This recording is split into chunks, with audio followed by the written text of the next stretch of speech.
C'est un plaisir d'être avec vous encore à travers YouTube sur Ipao Mission.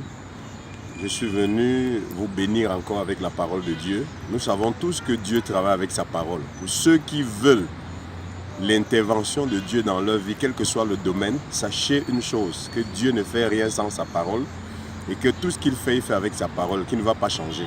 Donc vous avez besoin de la parole de Dieu si vous voulez voir Dieu travailler dans vos vies. Et ce matin, je suis venu spécialement avec un enseignement qui va révolutionner la vie de plusieurs personnes. Et je veux parler ce matin de la richesse ou de la prospérité financière. 90% des activités dans nos églises, ou bien des gens qui viennent dans les églises, viennent parce qu'ils voudraient que les choses changent dans leur vie. Donc nous voulons dire aux gens que les choses vont changer à travers l'enseignement. Et numéro un,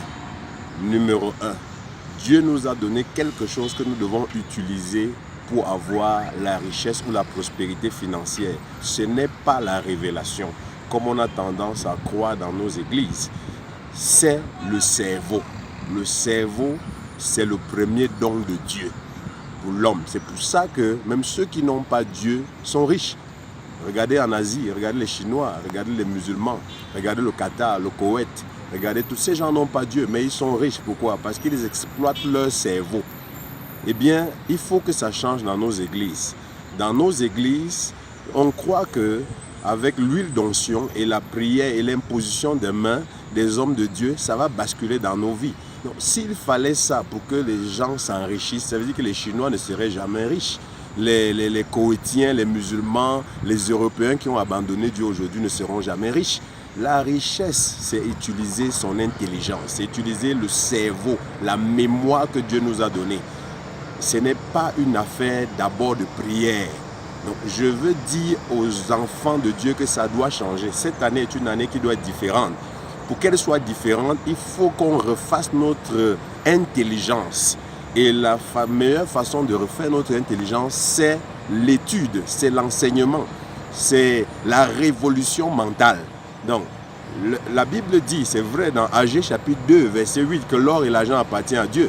Oui, et nous avons tendance à dire dans nos églises que oui, parce que l'or et l'argent appartiennent à Dieu, nous sommes des co-héritiers. Et est-ce que ça a changé dans nos vies? Ça ne change pas parce que ce qui est du domaine de l'esprit, on veut gérer ça avec l'intelligence. Ce qui est du domaine de l'intelligence, on veut gérer avec l'esprit. L'argent, c'est une affaire d'intelligence. C'est une affaire de réflexion.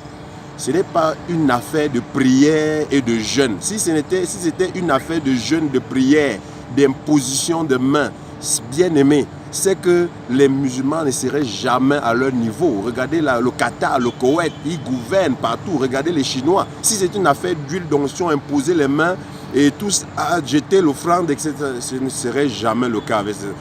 Bien aimé, l'argent, c'est une histoire de réflexion, d'intelligence.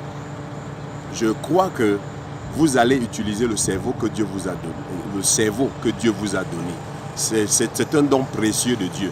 Et une autre règle, c'est que justement, pour acquérir cette richesse, nous devons investir.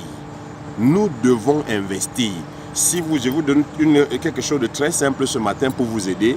Si on vous donne 100 000, pensez à enlever la part de Dieu. C'est tout à fait normal de donner une part à Dieu. Pas tout. Si vous donnez tout, vous retournez tout à Dieu, ça veut dire que vous n'avez rien compris. Donc, donnez la part de Dieu, c'est la dîme, c'est l'offrande, je ne sais pas, votre part. Et une part est réservée à l'investissement. C'est chaque fois que vous avez de l'argent, vous divisez ça au moins en 3 parties, c'est-à-dire la part de Dieu, votre part, c'est-à-dire pour vos besoins, votre famille, et la part de l'investissement, vous n'allez jamais manquer. Vous n'allez jamais dans le manque, vous serez tout dans l'abondance. Chaque fois que vous recevez l'argent, quel que soit le montant, voyez ça dans 3 dimensions. La part de Dieu, votre part et la part à investir. Si vous faites ça, cette année, nous sommes encore en 2019, vous allez voir la gloire de Dieu. Que Dieu vous bénisse. Ce n'est que la première étape. J'ai beaucoup à dire. Si vous avez aimé cette vidéo, partagez, aimez et surtout appuyez le petit bouton rouge pour vous abonner, pour recevoir automatiquement nos vidéos. C'est Ipao Mission. L'enseignement est très grand. Nous vous invitons aussi dans nos assemblées à Anguissa, pour ceux qui sont au Cameroun, à Anguissa, Yaoundé. Aussi, nous sommes partenaires avec le Chant de Dieu en France. Que Dieu vous bénisse.